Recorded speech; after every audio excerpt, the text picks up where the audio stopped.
Welcome to the deep dive. We're here to get you quickly up to speed on important topics, diving into the sources so you don't have to. Exactly. We pull out the key stuff, the main ideas, and maybe some surprising details too. And today we're diving deep into Percival Everett's novel, James. A really fascinating reimagining. This deep dive is brought to you by Ben's Book Summaries. Okay, so, James, it opens pretty evocatively, doesn't it, at Miss Watson's kitchen door. It really does. You get that sense of night, the humid air, lightning bugs, and Jim, he's just waiting there by this slightly loose step. That loose step feels significant somehow. Yeah, it kind of mirrors the precariousness of his whole life. He's waiting for cornbread, specifically his wife Sadie's recipe, and that waiting, it becomes a huge theme, doesn't it? The waiting inherent in being enslaved. And we get inside his head almost immediately. Everett doesn't hold back on Jim's thoughts. Not at all. Even waiting for food, he's thinking about the sheer injustice of it all, yearning for some kind of just and deserved Christian reward, as the book puts it. It establishes his awareness, his dignity, right from the start. We also meet Sadie and his daughter Lizzie through his thoughts, waiting with him in a way. Mm-hmm. And there's that lovely little human moment when the cornbread actually arrives. Right, it smells great because it's Sadie's recipe, but Miss Watson's execution, maybe not so much. Exactly. There's this shared disappointment. Lizzie even says she doesn't want it. It's such a small thing, but it shows that family life, those ordinary moments, still exist alongside the hardship. It's not just suffering. So moving on slightly, there's this really crucial scene where Jim is teaching enslaved children, including Lizzie. He talks about signifying. What's that about? Ah, signifying. This is key to understanding Jim's resistance, his survival tactics. He's teaching the kids how to talk to white people, essentially, or rather, how not to talk directly about anything important or sensitive. Why? What's the logic there? It's all about the power dynamic. Jim explains you have to let the white folks name the trouble, let them name everything first. You can't seem like you know more or like you're challenging them. It's about letting them feel in control. The book gives that example of Mrs. Holliday's kitchen being on fire. Right. Spot on. Instead of shouting, your house is burning, Hmm. the correct way is something indirect, like, Lottie, miss 'em, looky there, let her see it and name it. And there's also the mumbling and mispronouncing. Yeah, like saying one friend gets some sand. Yeah. It plays into their expectations, lets them correct you, makes them underestimate your intelligence. It's a strategy, a way to navigate and survive, even reclaim a tiny bit of agency by manipulating their perception. It's a really complex psychological defense mechanism. Then Huck Finn shows up. How does that first meeting go in this version? Huck just appears while Jim's chopping wood. The contrast is immediate Jim enslaved, and Huck technically free but having just sold everything he owns, so he's adrift too, in a different way. And Huck asks that blunt question. Right? Why are you a slave? And Jim's answer is just devastatingly simple. Because my mama was one. Sums up the whole inherited system. This leads to the hairball scene, which is different here. Yeah, Huck's full of questions, especially about his pap, and steeped in superstition. So Jim uses this hairball from a mule, presents it like it's magic, like it can tell the future. So it's a performance. Absolutely. It lets Jim answer Huck's questions in a way Huck accepts. It lets him give advice without directly challenging anything. And frankly, it shows how smart Jim is, figuring out how to manage this kid. The hairball predicts Pap's return and things. It works. Building that connection even across the divide. So what pushes them to actually run away together? The trigger is Miss Watson deciding to sell Jim down the river. That phrase alone carried so much terror separation, harsher conditions further south. It was often a death sentence in slow motion. And Huck decides to go too. Yeah, partly maybe because of his own situation with Pap, partly maybe this growing bond with Jim. He fakes his own death and they both escape. They end up on Jackson Island. A bit of refuge, but then nature intervenes. Right, the island feels safe for a bit, but then this massive flood hits, turns everything upside down. And interestingly, Jim predicts the weather wrong, says no tornado, which actually calms Huck down. Yeah. Shows Jim looking out for him. But the flood brings something else, doesn't it? The wrecked house. Yeah, this house floating by with a dead man inside. It injects this real sense of danger, of the violence just under the surface of everything. Plus, they find the snake skin, see reflections in the mirror, all bad luck signs, adding to the tension. And there's that really sharp exchange about Huck's supposed murder. Oh yeah, total irony. Jim worries he'll be blamed for killing Huck, since Huck's dead back home. And Huck says that line, I don't like white folks, and I is one. It's such a stark moment of him grappling with his identity and what he's seeing. Then things get really strange. Voltaire shows up Yeah. in a cave. It's completely surreal, like an apparition of the Enlightenment philosopher himself. And they have this debate. Voltaire talks about equality, but then brings in ideas about climate and geography influencing development, Yeah. basically implying Europeans are further along. So sort of equal, but not quite. Exactly. He even suggests Africans could be trained towards equality. It really exposes the contradictions, even in supposedly progressive thinking of the time. How you could talk about universal rights, but still hold these deeply ingrained racial hierarchies. And Jim cuts right through it. He does. With his incredibly sharp question, you're saying we're equal, but also inferior. It just nails the contradiction. Voltaire claims he's an abolitionist too, which just adds another layer of complexity. So after Voltaire vanishes, or whatever happens, Huck decides he needs to go ashore. Right, they need information. Are people looking for Jim? For Huck. So Huck puts on a dress, pretends to be a girl, Mary Williams, and goes into town. It's risky for both of them. And while Huck's gone, something major happens for Jim. Huge. He finds paper and ink, and he starts to write. This feels like a turning point. It absolutely is. He thinks about what writing means, making marks that hold thoughts, telling his own story.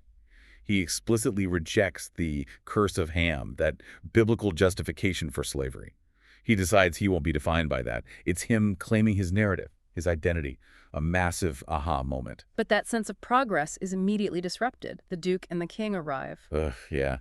These two con artists land on the raft and just take over. They grill Huck, who reluctantly has to say Jim is his runaway slave to protect him, which puts Jim in an even worse spot under their control. And they immediately start running scams. The revival meeting sounds particularly awful. It is.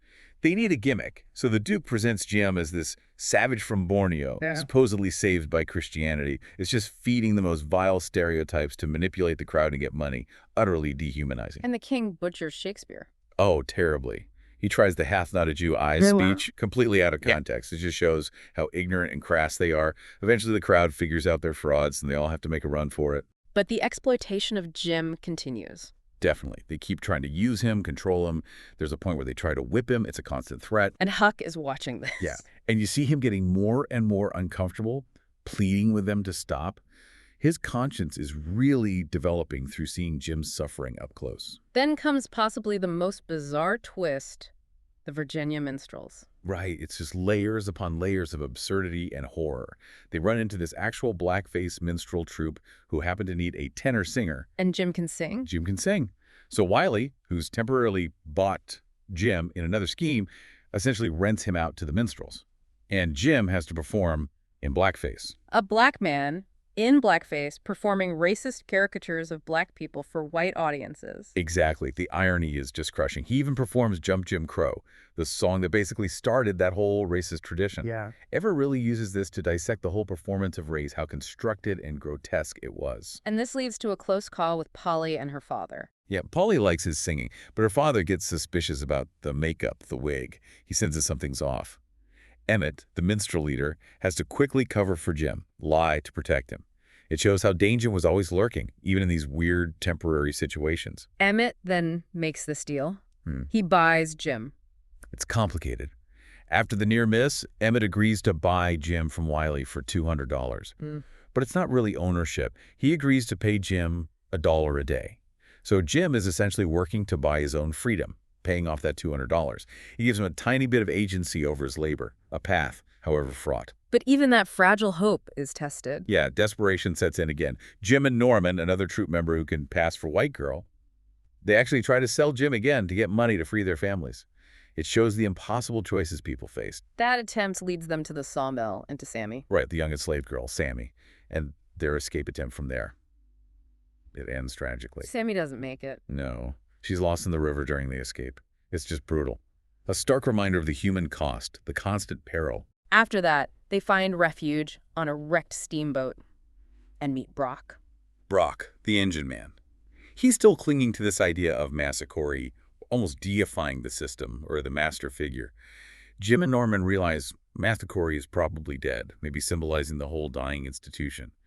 It shows how people cope differently, psychologically. And then the steamboat explodes. Boom.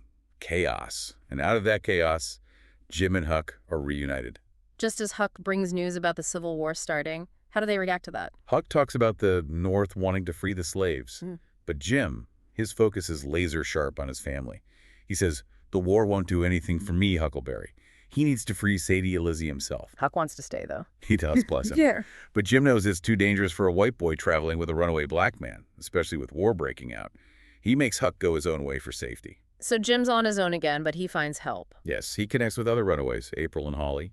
They help him, showing that support network. He reads William Brown's narrative, another escaped slave story, which fuels his determination. And he starts freeing others. Incredibly brave, he encounters other enslaved men and decides he's not just running from something, he's running towards freedom, and he's taking people with him. He declares his plan: find his family, get north. Which eventually leads them to the Graham farm. The Graham farm, a slave breeding farm. Horrifying. Jim arrives there, determined to liberate everyone. And it ends in chaos. Yes, as they try to escape, a fire breaks out. It's just intense danger and confusion right up to the end of the sections we're discussing. Wow. Okay, looking back at everything we've just walked through in Everett's James, what are the main things that stick with you, the big takeaways? Well, first and foremost, it's Jim's resilience, his unwavering dignity, his intelligence, his refusal to be broken, despite everything. That's huge. Definitely. And the book really digs into the complexities, doesn't it? Race, freedom. Oh, absolutely. It's not just about the physical chains. It's the psychological manipulation, the daily cruelty, the systemic injustice, but also that bond between Jim and Huck it develops, despite everything society throws between them. It shows that human connection is possible. And the sheer brutality of slavery is just laid bare. Yes, it doesn't shy away from it. It shows the human cost in a way that's deeply affecting. We also talked about Jim learning to write. That felt incredibly important. And crucial. Literacy as resistance, Yeah. taking control of his own story, refusing the narrative imposed on him by enslavers, by the curse of Ham. It's a profound act of asserting his humanity. So given all that, why is this book important now? Why does it feel relevant today? I mean, understanding that history, the lived experience of slavery, is vital for understanding where we are now. Right. The legacy of racism, the ongoing struggles for equality, they're directly connected. And centering Jim's perspective does feel different.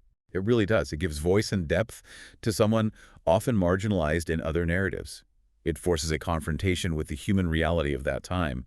And those core themes, freedom, identity, fighting oppression, they resonate universally, don't they? They really do.